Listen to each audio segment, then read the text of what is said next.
अस्सलाम वालेकुम। आज का हमारा सेशन ऑन पेज एसईओ है। लास्ट वीडियो में हम लोगों ने ब्लैक हैट एसईओ की जो है वो डेफिनेशन और थोड़ी सी ब्लैक हैट एसईओ की जो टर्म्स हैं उनको गो थ्रू कर लिया था। अब हम in a general perspective white hat SEO की बात कर रहे होंगे और वाइट हैट एसईओ के अंदर सबसे पहले हम ऑन पेज एसईओ को देख लेते हैं।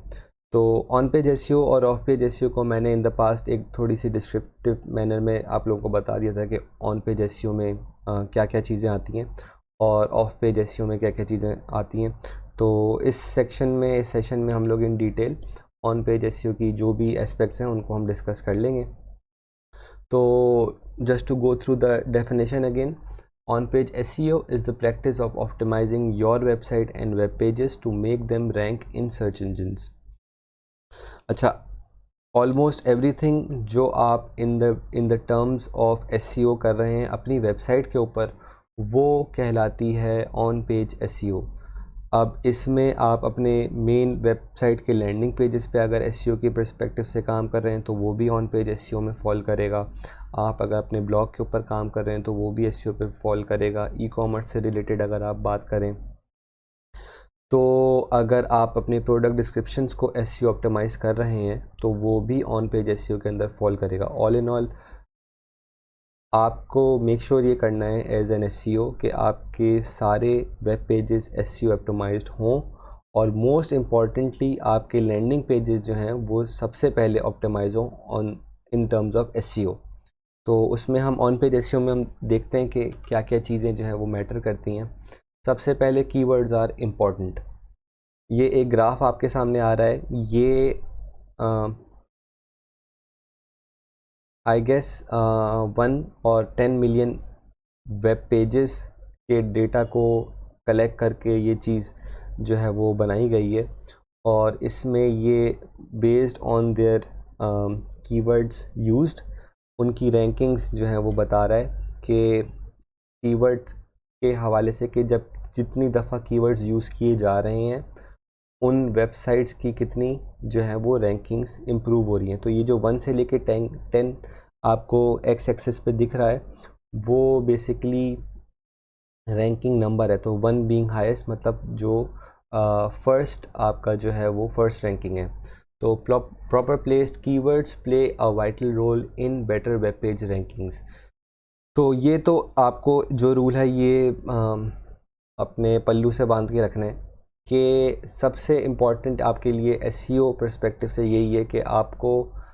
अपने कीवर्ड्स अच्छे यूटिलाइज़ करने और फिर अपनी वेबसाइट्स को उनको उस हिसाब से यूज़ करना है अपनी वेबसाइट्स के अंदर। तो ये तो फर्स्ट एंड फॉरमोस्ट और मोस्ट इम्पॉर्टेंट बात है कि आपको कीवर्ड्स जो है वो यूज़ किस तरह कीवर्ड्स यूज़ करने हैं। अब हम इसको देखेंगे कि कीवर्ड्स कहाँ कहाँ हम यूज़ कर सकते हैं। तो वैसे तो through out your web page depending कि आपका लेआउट किस तरीके का है वेब पेज का और आपका यूज़र इंटरफेस किस तरीके का है,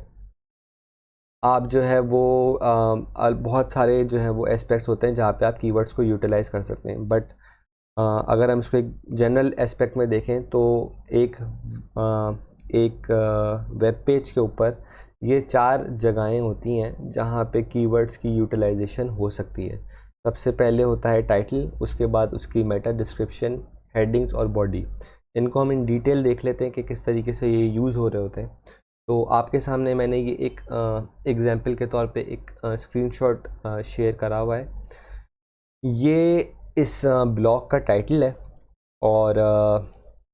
इसमें आप देखें इनका जो कीवर्ड था वो बेस्ट स्मार्ट वॉच था। तो ये हम अगर आप चाहें तो मैं इसको आपको गूगल पे अभी लाइव भी दिखा सकता हूँ। इसको हम करते हैं गूगल यूएसए और यहाँ पे हम सर्च करते हैं बेस्ट स्मार्ट वॉचेस। अच्छा, जो वहाँ पे स्लाइड में आपके पास शो हो रहा है वो ये फर्स्ट पेज पे अभी आपके सामने भी आ रहा है और वो ये ही आर्टिकल है best smart watch 2020 the top wearables you can buy, और ये वही जो है आर्टिकल है। तो इनका जो कीवर्ड था बेस्ट स्मार्ट वॉचेस, ये जो है इन्होंने अपने टाइटल में यूज़ करा, और हम आगे जाके देखेंगे कि इन्होंने मेटा टाइटल में भी इसको, मेटा डिस्क्रिप्शन में भी इसको यूज़ करा है। तो जब आप किसी भी कीवर्ड को टारगेट कर रहे हैं तो आपको मेक श्योर करना है कि आप जब उसको उसके उसके अराउंड एक वेब पेज बना रहे हैं, इवन अगर आप एक लैंडिंग पेज बना रहे हैं या आप जो है एक ब्लॉग बना रहे हैं, आपको उस कीवर्ड को अपने जो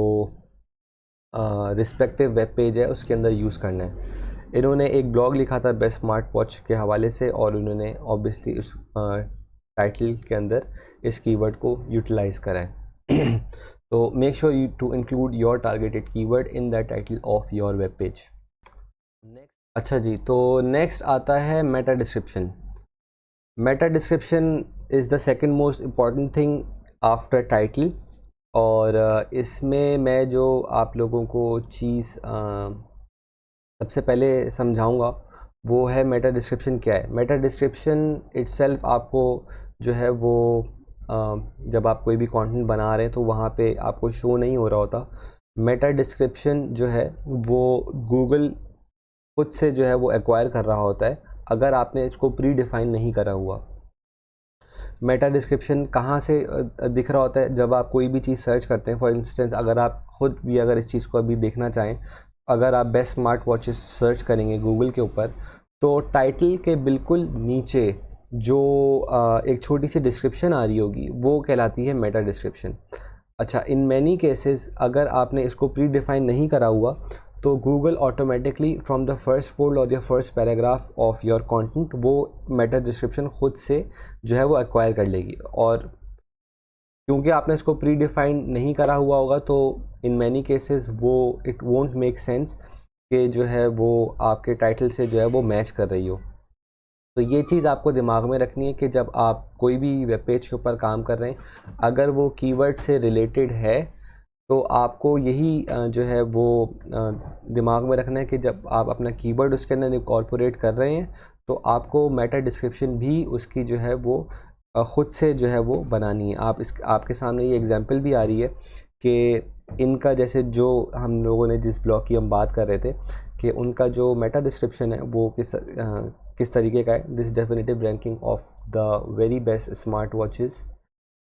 money can buy runs you through the latest from Apple, Samsung, Fitbit and more। Secondary keywords भी यूज़ कर लिए उन्होंने, लेकिन इनका जो ऑब्वियसली प्राइमरी कीवर्ड था बेस्ट स्मार्ट वॉचेस वो उन्होंने इसको इनके अंदर इनकॉर्पोरेट करा। अच्छा, यहाँ पे इसको इस तरीके से दिखाने का क्या मकसद था? वो ये था कि आप इन मैनी केसेस जब आप SEO ऑडिट कर रहे होंगे, आप SEO कंपैरिजन्स कर रहे होंगे, अपने कंपेटिटर एनालिसिस कर रहे होंगे, तो इन मैनी केसेस क्या पता आपको जो है वो उनके मेटा डिस्क्रिप्शन शो नहीं हो रहे हों, क्योंकि ये जो है वो गूगल के अपने जो बेसिकली जो सोर्स कोड होता है उसके अंदर से ये गूगल खुद निकालता है। तो मेटा डिस्क्रिप्शन अगर आप वर्डप्रेस के प्लेटफॉर्म पे काम कर रहे हैं तो आपको इस चीज़ की जो है वो फैसिलिटी जो है वो अवेलेबल होगी कि आप जो है मेटा टाइटल, मेटा डिस्क्रिप्शन हर वेब पेज के हिसाब से, हर ब्लॉग के हिसाब से ख़ुद डिफ़ाइन कर रहे होंगे। तो ये यहाँ पे अगर आपको अपने कोई भी आप वेब पेज को गो थ्रू कर रहे हैं और आपको उसका मेटा डिस्क्रिप्शन देखना है तो all you need to do इसके आप उसको राइट क्लिक करें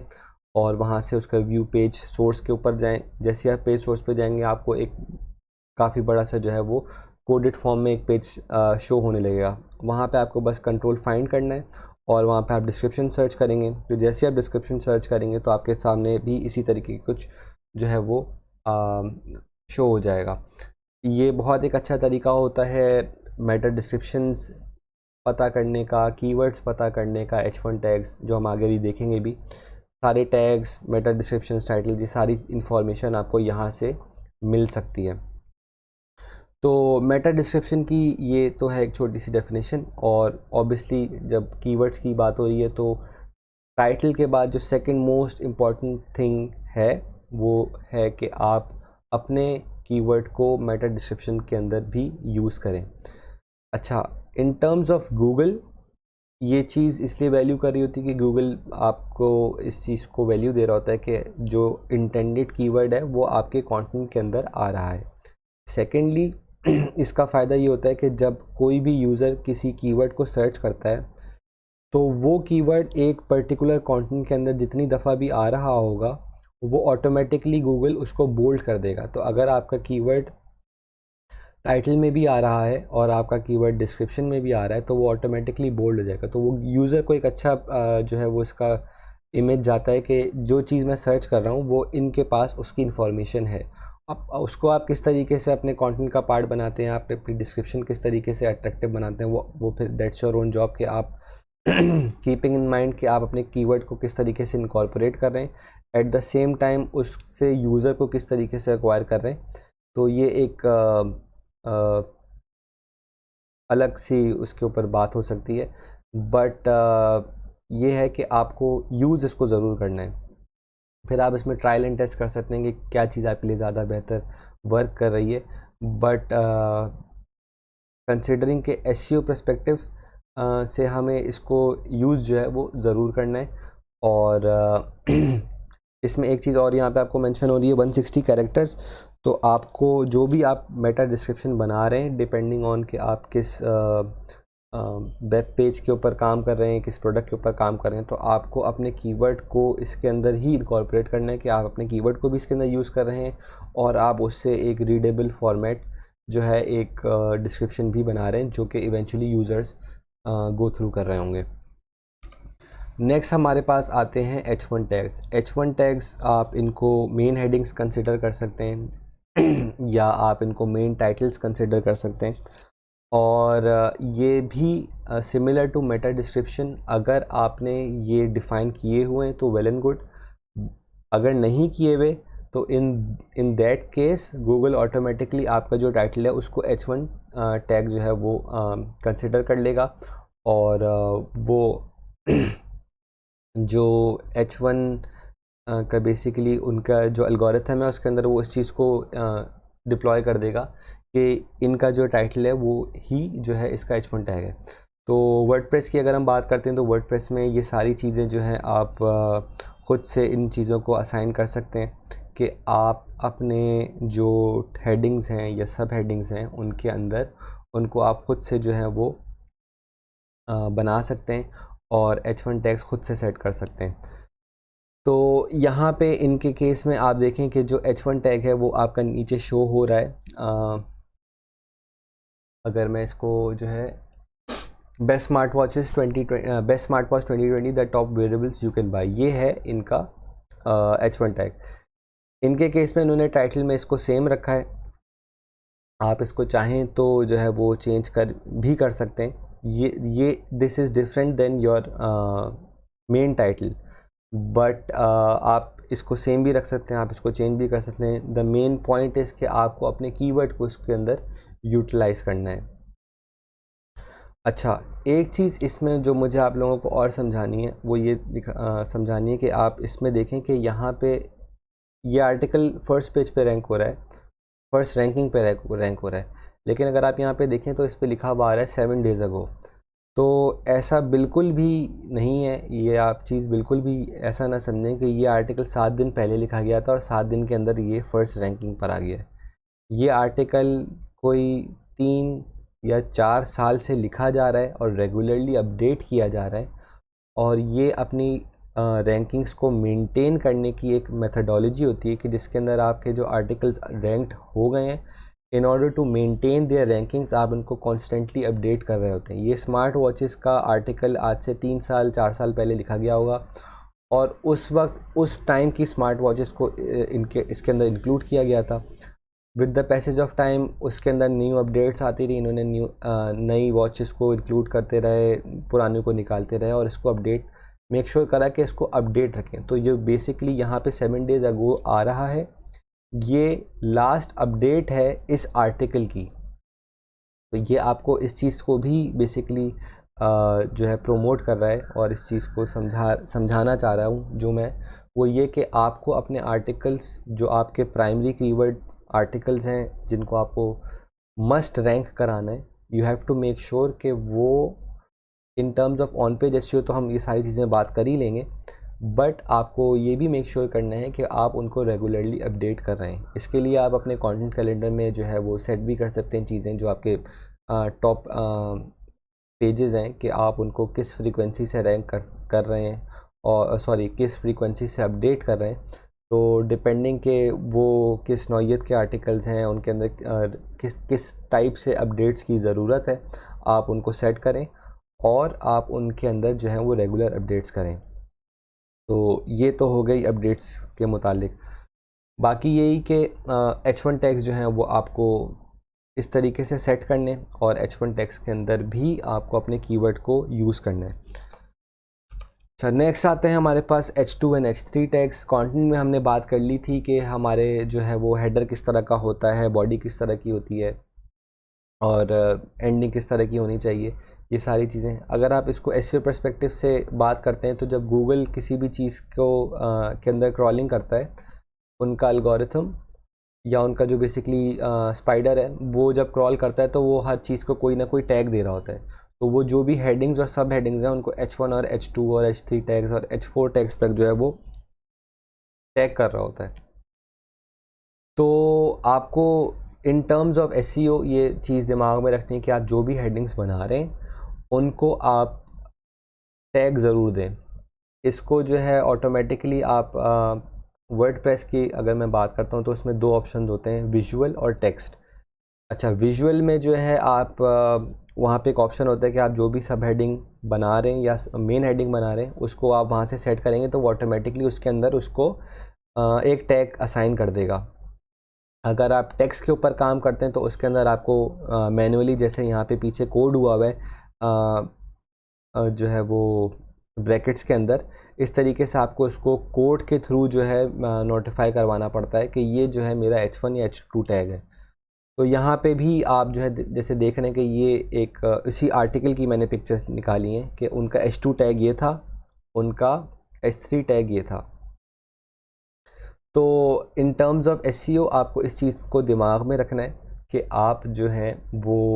अपने अच्छा, H1 के अंदर तो आपको रेकमेंडेड होता है कि आप जो है वो अपने कीवर्ड को यूज़ करें। जब आप H2 और H3 के अंदर आते हैं तो वहाँ पे जो चीज़ आपको दिमाग में रखनी होती है वो ये होती है कि आप इंस्टेड ऑफ कि आप अपने प्राइमरी कीवर्ड को टारगेट करें, यहाँ पे आप अपने सेकेंडरी कीवर्ड को टारगेट करवाने की जो है वो स्टार्ट करते हैं। तो यहाँ पे आपने देखा कि यहाँ पे इन्होंने H2 के अंदर तो बेस्ट स्मार्ट वॉच को ही कंसिडर करा है, but at the same time जब वो H3 पर आते हैं तो H3 के अंदर उन्होंने अपने सेकेंडरी कीवर्ड को जो है वो टारगेट करा है, या उस चीज़ को टारगेट करा है जो बेसिकली जिससे ये जो है वो ट्रैफिक जनरेट करवाना चाहते हैं, या मोस्ट लाइकली अगर ये इससे कोई एफिलिएट जो है वो रेवेन्यू अर्न कर रहे होंगे, कंसिडरिंग कि अगर ये अमेज़ॉन का लिंक है तो यहाँ से अगर कोई भी बंदा अमेज़ॉन पे जाके सैमसंग गैलेक्सी वॉच परचेज़ करता है तो they will get a benefit from that. तो सैमसंग गैलेक्सी वॉच जो है ये इनका S3 टैग था। स्मार्ट वॉच या बेस्ट स्मार्ट वॉच अगर आप देखें तो उन्होंने दोबारा से H2 के अंदर इसको भी यूज़ करा है। तो यही कुछ चीज़ें हैं जो आपको भी दिमाग में रखनी है कि आपको अपने जो कीवर्ड्स हैं वो जो main portions of the web page हैं उसके अंदर उसको यूटिलाइज़ करना है। अच्छा, नेक्स्ट आता है कीवर्ड डेंसिटी। ये एक बहुत ही जो है यहाँ पे लिखा हुआ ही है कि this is a highly debatable topic as people have different opinions when it comes to having keyword density within a web page. An acceptable keyword range for both Google and users is 1.5 to 2%. अच्छा, depending on कि हम कौन से era की बात कर रहे हैं। इन द पास्ट जब, जैसे मैं बता रहा हूँ कि जब गूगल या कोई भी सर्च इंजन इस चीज़ को बहुत वैल्यू देता था कि एक कीवर्ड कितनी दफ़ा किसी भी आर्टिकल के अंदर यूज़ हुआ है, तो वहाँ पे लोग जो है कीवर्ड डेंसिटी बहुत ज़्यादा रखते थे। उसकी हमने एग्जांपल देखी जो कीवर्ड स्टफिंग थी। अब वो चीज़ बहुत कम हो गई है, अब बहुत नेचुरल वे के अंदर आ गई है, लेकिन इसके अंदर भी बहुत सारे लोग जो हैं इस चीज़ को इग्नोर कर देते हैं कि उनको कीवर्ड डेंसिटी कितनी रखनी चाहिए। जो सबसे ज़्यादा एक्सेप्टेबल रेंज है कीवर्ड डेंसिटी की वो 1.5 to 2% है, बीइंग 2% द मैक्सिमम। इसको आपको इस चीज़ को ज़रूर दिमाग में रखना है कि ये जो 1.5 to 2% है ये 2% मैक्सिमम रेंज है। ये नीचे इसको डिफ़ाइन भी किया हुआ है कि अगर आपका कोई आर्टिकल है जो कि फॉर इंस्टेंस हम अगर एक 100 वर्ड्स का कंटेंट आपका एक वेब पेज पे है तो आपको इस चीज़ को दिमाग में रखना है कि आपका जो वो कंटेंट है उसके अंदर वो 2% से ज़्यादा ना हो उस एक कीवर्ड की डेंसिटी। जैसे जैसे कंटेंट लंबा होता चला जाता है हम जो है वो इसको उसी बेसिकली फॉर्मेट में रखते हैं कि फॉर इंस्टेंस अगर आप एक आर्टिकल लिखते हैं जो कि 1000 वर्ड्स का है तो you have to make sure कि your content keyword density doesn't increase. कि अगर 1000 वर्ड का आर्टिकल है तो उसके अंदर जो है वो 20 कीवर्ड्स से ज़्यादा जो है वो कीवर्ड्स ना यूज़ हुए हों। तो ये जो है वो 2% को डिफ़ाइन कर देता है। अब इसके अंदर दो चीज़ें आ जाती हैं। अगर आप अपने टाइटल्स, मेटा डिस्क्रिप्शंस और H1 H2 टैग्स को इंक्लूड कर रहे हैं कीवर्ड्स के अंदर या नहीं कर रहे हैं। इन मैनी केसेस जो रिकमेंडेड है फ्रॉम द एसईओ कम्युनिटी वो यही है कि आपका जो ये 2% है ये इस सारी चीज़ों को कवर कर रहा हो। मतलब अगर 1000 वर्ड का आर्टिकल है तो उसके अंदर एक टाइटल भी है, एक मेटा डिस्क्रिप्शन भी है, डिफरेंट टाइप्स ऑफ आप जो है वो हेडिंग्स भी यूज़ कर रहे होंगे। तो ओवरऑल इंटायर वेब पेज के अंदर वो 2% के अंदर यूज़ हुआ हो।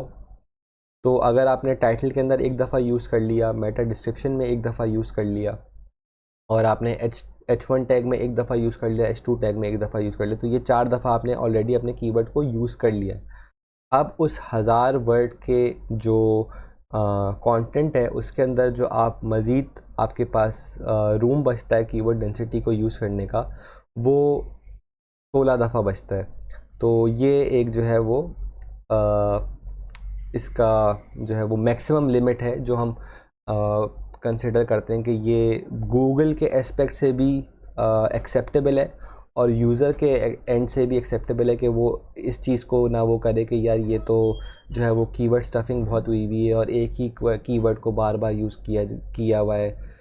तो ये चीज़ जो है आप मेक श्योर करें कि ना हो। अच्छा, इसमें ऑब्वियसली ये चीज़ भी आपको दिमाग में रखनी है कि वो जो 16 दफ़ा बाकी आप उस कीवर्ड को यूज़ कर रहे हैं वो ऐसा नहीं है कि आपने पहले ही फोल्ड के अंदर जो है वो उस कीवर्ड को 16 दफ़ा यूज़ कर लिया और बाकी के जो 900 वर्ड्स का आपने आर्टिकल लिखा है उसमें एक दफ़ा भी कीवर्ड यूज़ नहीं हुआ है। क्योंकि क्रॉलर जो है वो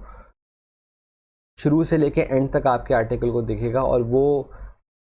हर 3 वर्ड्स के बाद जो है इस चीज़ को मेक श्योर कर रहा होता है कि आपने जो है वो किस तरीके से कीवर्ड को, किस तरीके से कंटेंट को यूटिलाइज़ किया हुआ है। तो अगर आप एक जगह पे कीवर्ड स्टफिंग करके बाकी पूरे कंटेंट में कीवर्ड को यूज़ ही नहीं कर रहे होंगे तो वो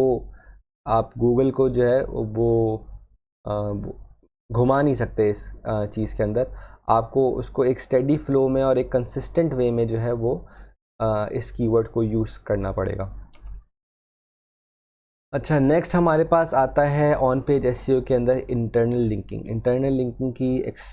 जो एग्जांपल है वो आपके सामने अभी शो हो रही है कि विकिपीडिया के आप कोई भी पेज खोलते हैं तो उसमें एक ही पेज के अंदर, एक ही कंटेंट पीस के अंदर बहुत सारे जो हैं वो आपको इंटरनल लिंक्स मिल रहे होते हैं जो कि गूगल को ही विकिपीडिया को ही रेफ़र कर रहे होते हैं। तो ये एक चीज़ है जो आपको भी रखनी है अपने दिमाग में कि आपके जितने भी वेब पेजेस हैं, मोस्ट इम्पॉर्टेंटली जो वेब पेजेस आप रैंक कराना चाहते हैं, they have some manner of interlinking कि आपने एक या दो जगहों पर उस वेब पेज से आपने अपने यूज़र को किसी और वेब पेज के ऊपर लिंक किया हुआ हो जो कि आपके अपने ही वेब पेज बेसिकली वेबसाइट का एक पार्ट होगा। इंटरनल लिंकिंग यही होती है कि आप अपने वेब पेज 1 से वेब पेज 2 पे अपने यूज़र्स को लिंक कर रहे हैं और बेसिकली ये जो है एक इंटायर स्ट्रक्चर बना रहा होता है आपकी वेबसाइट का गूगल के लिए और गूगल भी इस चीज़ को जो है वो वैल्यू दे रहा होता है कि ये for the sake of information, for the sake of linking जो है अपने एक वेब पेज से दूसरे वेब पेज पे अपने यूज़र्स को लिंक कर रहे हैं। तो वो जो इंटायर स्ट्रक्चर गूगल के एल्गोरिथम में आपकी वेबसाइट का बन रहा होता है तो उसके अंदर इस चीज़ को बहुत वैल्यू मिलती है। सेकेंडली इसका जो फ़ायदा होता है वो ये भी होता है कि आपके यूज़र्स को जो है वो एक तरीके से एक एज मिल जाती है कि वो एक पेज से आपके दूसरे पेज के ऊपर जा रहा होता है और जो इन्फॉर्मेशन, फॉर इंस्टेंस कि अगर आप इन्फॉर्मेशन की बात करते हैं तो एक इन्फॉर्मेशन एक जगह पे अगर इनकम्प्लीट हो रही है, या आप ये चाह रहे हैं कि यहाँ से ये किसी और वेब पेज पे जाके एक मज़ीद जो है वो इन्फॉर्मेशन एक्वायर करे, या कोई भी चीज़ जो है आप उससे एक्वायर करवाना चाहते हैं वो करे, तो ये इंटरलिंकिंग के थ्रू बहुत जो है वो आसानी हो जाता है। और सेकेंडली, जब हम आगे गूगल एनालिटिक्स में देखेंगे कि बाउंस रेट क्या होता है, तो उसकी भी मैं एक चीज़ आपको यहाँ पे बता देता हूँ कि बाउंस रेट जो है वो इससे बहुत कम हो जाता है, क्योंकि जब आपके वेब पेज पे कोई बंदा आ रहा है और अगर वो उसी वेब पेज के बाद फ़ौरन वो उस वेब पेज से चला जाता है तो वो बाउंस हो रहा है। लेकिन अगर आपने इंटरलिंकिंग अच्छे तरीके से की हुई है तो देयर इज़ अ चांस कि जब वो उस वेब पेज से एंड होगा तो वहाँ पे एक दूसरे वेब पेज पे चला जाएगा, तो वो बाउंस रेट का जो एस्पेक्ट है वो मिनिमाइज़ आप इस तरीके से कर सकते हैं। तो internal linking is important after keywords. आपको मेक श्योर करना है कि अगर आपका ब्लॉग है, आपका वेब पेज है, कि आप अपने जो वेब पेज है उसके ऊपर इंटरलिंकिंग ज़रूर करें। और प्लीज़ मेक श्योर कि आपके जो भी वेब पेज है उस पर हर जगह पे एटलीस्ट होम का जो बटन है वो वैसे तो होता ही है, बट मेक श्योर कि इट इज़ देयर, कि आप किसी भी अपने वेब पेज पे, चाहे वो जितना भी डीप हो, वो आप हर वेब पेज से जो आपका यूज़र है वो होम पेज पे जा सकता हो। अच्छा, इसके बाद आता है हमारे पास आउटबाउंड लिंकिंग। इंटरनल लिंकिंग में आप जो है अपने ही वेब पेज के अलग अलग पेजेस को लिंक कर रहे होते हैं। आउटबाउंड लिंक्स के अंदर आप अपने वेब पेज से दूसरी वेबसाइट्स को लिंक कर रहे होते हैं। ये एक मिसकंसेप्शन है कि आप जो है अगर अपनी वेबसाइट के पास, अपनी वेबसाइट के ऊपर ऐसे लिंक्स लगाएं कि जो जिससे यूज़र्स दूसरी जगह पे चले जाएं, तो वो जो है वो कन्वर्ट नहीं हो रहे। तो इसको यूज़ करने का तरीका इस तरीके से है कि आप ऐसे आउटबाउंड लिंक्स यूज़ करें जो इवेंचुअली आपको फ़ायदा दे रहे हो, इन टर्म्स ऑफ कि अगर आप कोई एक आर्टिकल लिख रहे हैं तो उसमें बेसिकली मज़ीद रेफरेंसिंग के लिए आप ऐसे लिंक्स दे रहे हो जो कि यूज़र को मज़ीद इन्फॉर्मेशन प्रोवाइड कर रहे हो। अगर आप एक आर्टिकल लिख रहे हैं और आपका जो इवेंचुअल रीज़न है वो बाय करवाना है, वो इवेंचुअली जो है वो फुलफ़िल हो जाएगा एज़ लॉन्ग एज़ कि आपका जो यूज़र है वो सेटिस्फाई हो रहा है। तो अगर आप कोई आर्टिकल लिख रहे हैं और उसके अंदर आपने एक ऐसा लिंक लगाया है जो कि फ़र्दर रेफरेंस दे रहा है या जो फर्दर टेस्टिफाई कर रहा है आपकी किसी स्टैट को या आपकी किसी रीडिंग को,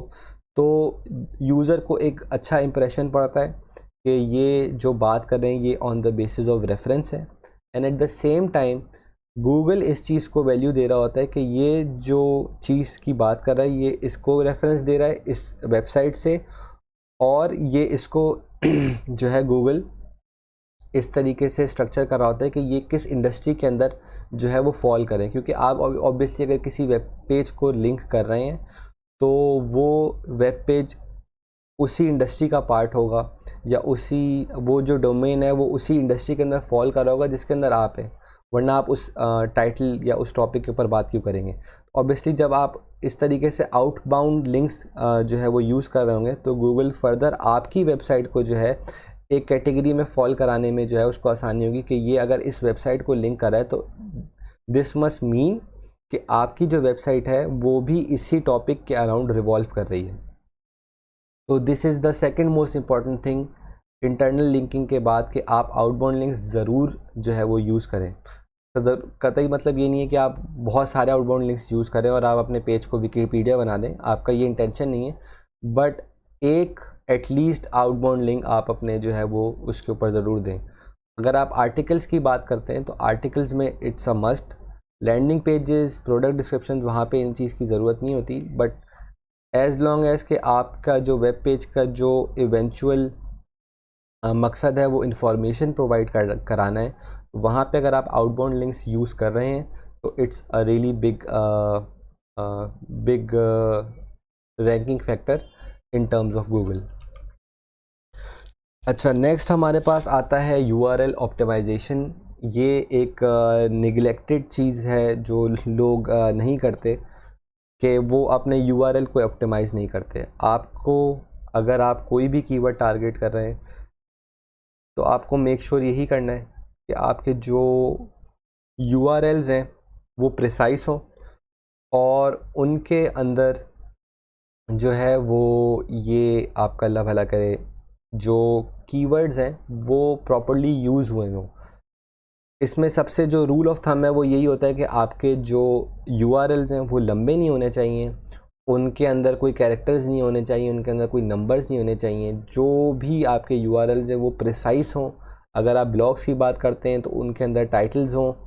और उनके अंदर कीवर्ड्स इनकॉर्पोरेटेड हों। इन मैनी केसेस आपके जो हैं, अगर आप ब्लॉग्स की बात करते हैं तो आपके पूरे पूरे टाइटल्स जो हैं वो ब्लॉग्स के अंदर जो जो जो URLs होते हैं उनके अंदर वो पूरे पूरे टाइटल्स आ रहे होते हैं। आप इनको मैनुअली सेट कर सकते हैं कि आपका जो भी है URL है वो किस तरीके का हो। तो मेक श्योर कि एक शॉर्ट सी समरी हो उस टाइटल की, और डू मेक श्योर कि आपका जो कीवर्ड है वो उसके अंदर ज़रूर इनकॉर्पोरेट हो रहा हो। तो ये इसकी एग्जांपल आपके सामने आ भी रही है कि आपका अगर फॉर एग्जांपल आप एक ब्लॉग लिख रहे हैं तो आर्टिकल फॉर एग्जांपल टाइटल और फिर आपका target keyword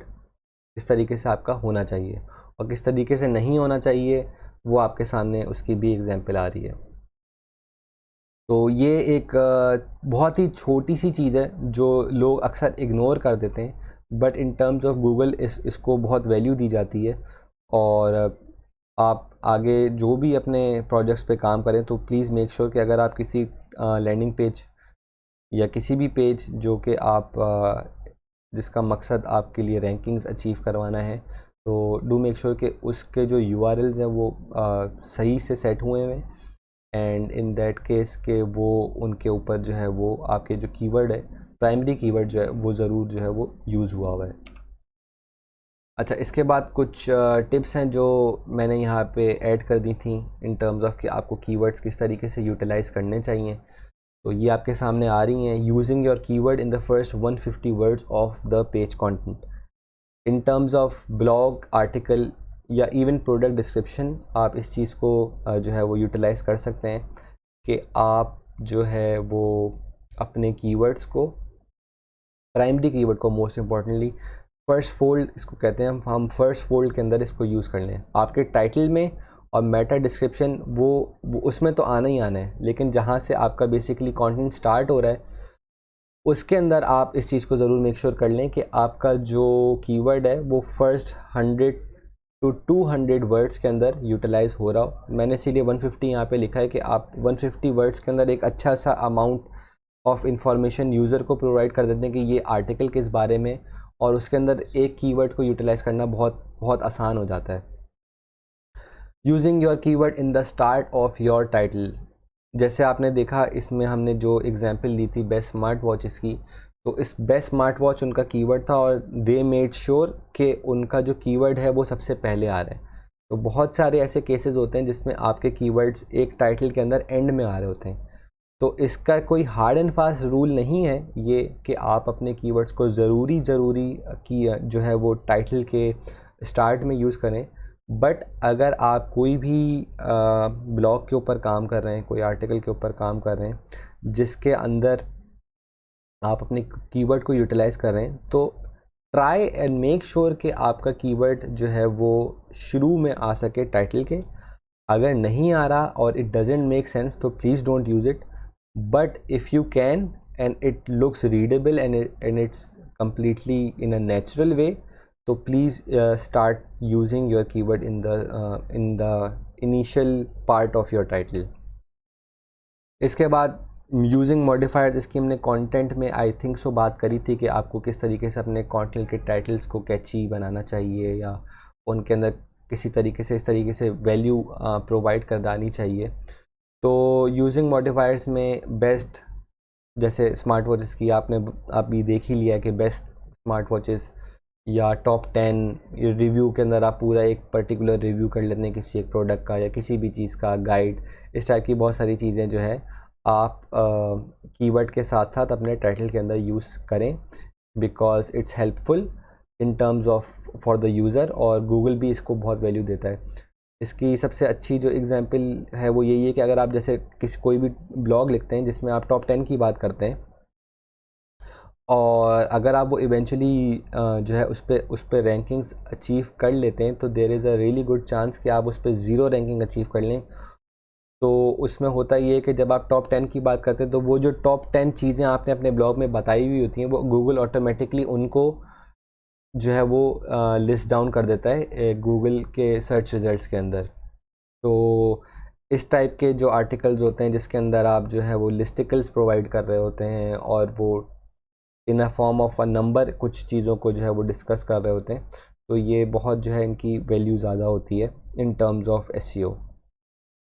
x and wise की कंटेंट की हमने एक्स एंड वाइज की जो बात है वो हमने कंटेंट में करी थी कि हमारे टाइटल्स के अंदर किस तरीके से जो है एक्स बेसिकली नंबर्स हैं कि 5 रीज़न्स टू डू दिस या 5 रीज़न्स टू बाय दिस। तो नंबर्स को यूज़ करना अपने टाइटल्स के अंदर, और वाई जो है basically how why you should buy this या how this product is the best in the market. इस टाइप के जो हैं आपको टाइटल्स बनाना चाहिए। और then again these are all recommendations to be used कि आप अपने कीवर्ड को भी यूटिलाइज़ कर रहे हैं। तो अपने कीवर्ड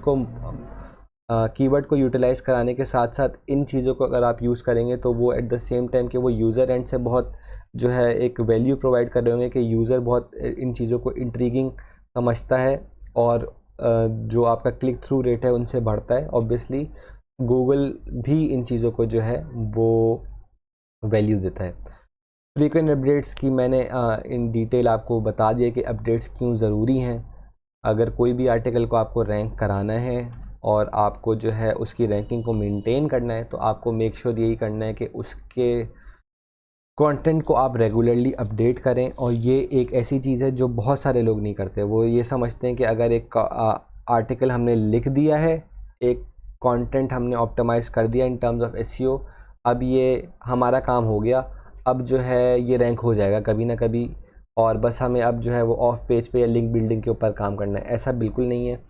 आपको जब आप किसी भी वेब पेज पे काम करते हैं आप प्रायोरिटी सेट करते हैं कि आपके सबसे हाई प्रायोरिटी पेजेस कौन से हैं जिनको आपको ज़रूर रैंक करवाना है, सेकंड प्रायोरिटी कौन सी है, थर्ड प्रायोरिटी कौन सी है, और उन प्रायोरिटी के हिसाब से आप फिर देखते हैं कि मुझे अपने वेब पेजेस पे कितनी अपडेट्स करनी चाहिए। तो ऑफ पेज लिंक बिल्डिंग तो एक काम है जो आपको करना ही करना है, लेकिन ऑन पेज में आप बिल्कुल भी ये ना समझें कि आपने जब एक पेज को ऑप्टिमाइज़ कर दिया है तो योर वर्क इज़ डन। आपको मेक श्योर करना है कि आप उसको रेगुलरली अपडेट करें और उसको हर तरीके से अपडेट रखें, क्योंकि गूगल देन अगेन सबसे इम्पॉर्टेंट गूगल है। गूगल बाबा जो है वो यही इस चीज़ को बहुत इम्पोर्टेंस देते हैं कि आपके जो कंटेंट हैं वो रेगुलरली अपडेट हो रहे हैं। तो ये रैंकिंग में इटसेल्फ बहुत हेल्प देते हैं कि आपका कंटेंट रेगुलरली जो है वो अपडेट हो रहा है। तो गूगल इस चीज़ को वैल्यू देता है कि यार अगर फॉर एग्जांपल एक पर्टिकुलर कीवर्ड है तो गूगल बोलेगा कि अगर ये टॉपिक के ऊपर ये वेबसाइट लिख रही है एंड ये वेबसाइट जो है वो कॉन्स्टेंटली अपने जो कंटेंट है उसको अपडेट करती रहती है और वो इसी टॉपिक के अंदर फॉल कर रही है, तो इट मीन्स कि ये जो है अप टू डेट है अपने टॉपिक के ऊपर। तो there is a high chance कि ये जो बात कर रहे हैं वो इन्फॉर्मेटिव है and I should rank them. तो गूगल इस चीज़ को वैल्यू देती है कि आप अपने कंटेंट को अपडेट करें रैंकिंग्स में, और once you achieve those rankings उनको मेंटेन करने के लिए सबसे जो फर्स्ट मोस्ट इम्पॉर्टेंट फैक्टर होता है कि आपकी वो जो रैंकिंग्स हैं वो मेंटेन रहें, वो थ्रू अपडेट्स होता है।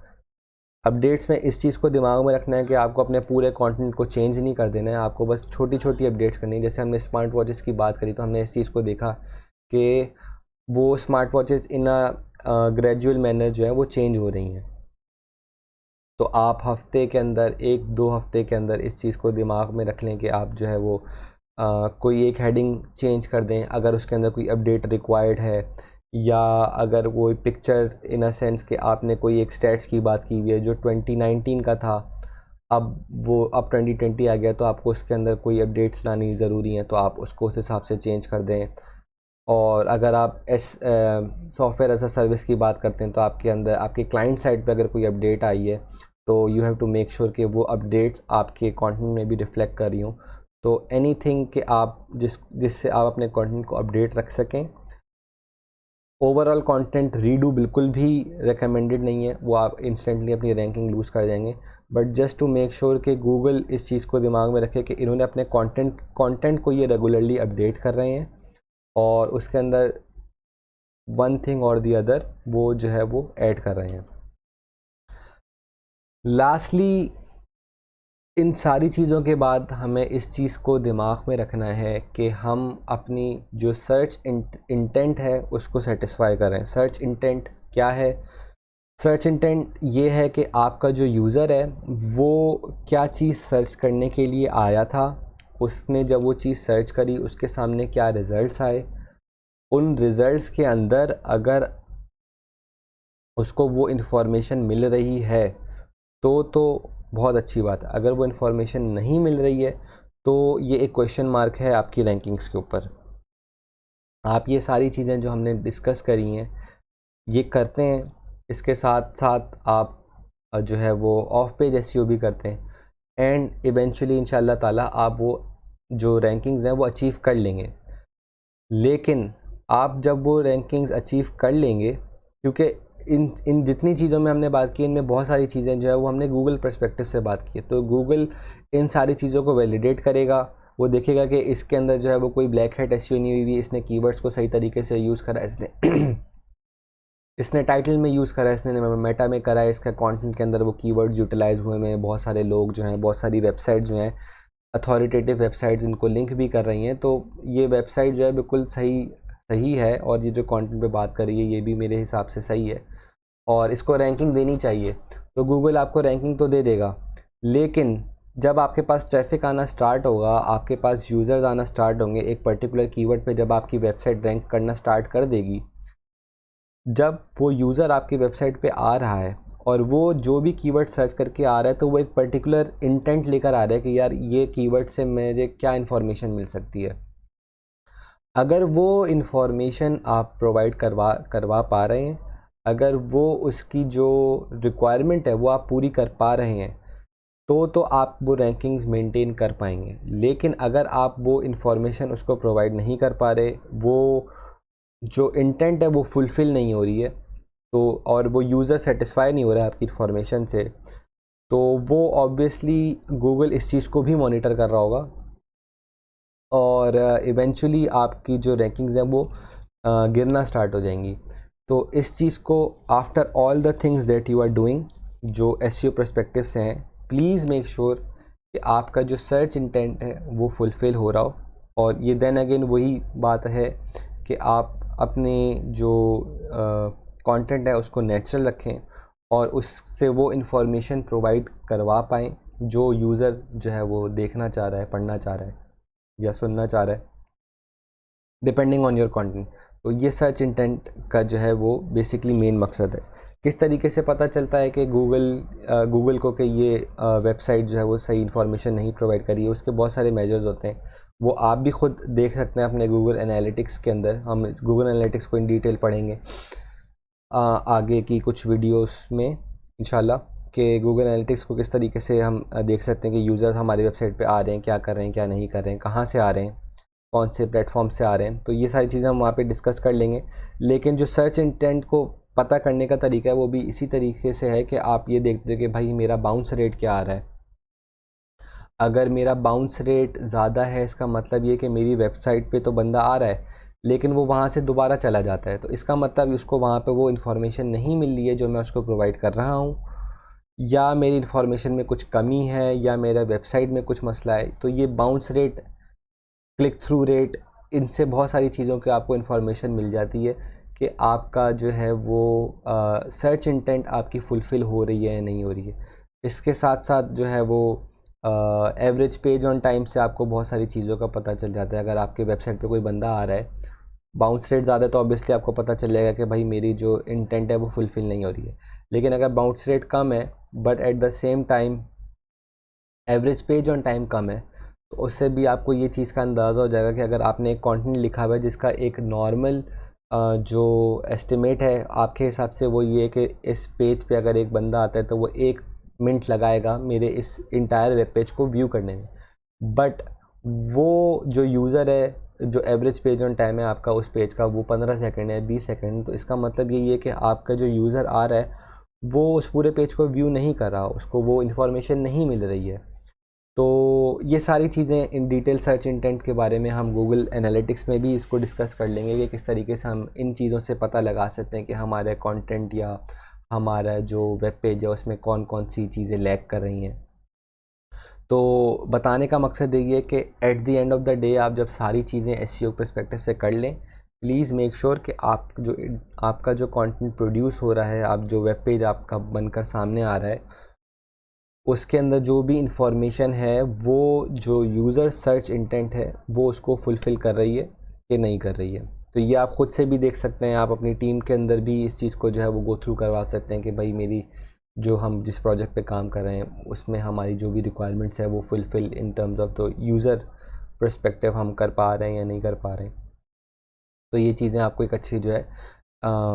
एक आइडिया आपको मिल जाएगा कि आप इस चीज़ को फुलफ़िल कर रहे हैं या नहीं कर रहे हैं। तो इसके साथ हमारा एक ऑन पेज एसईओ का जो है वो ख़त्म होता है।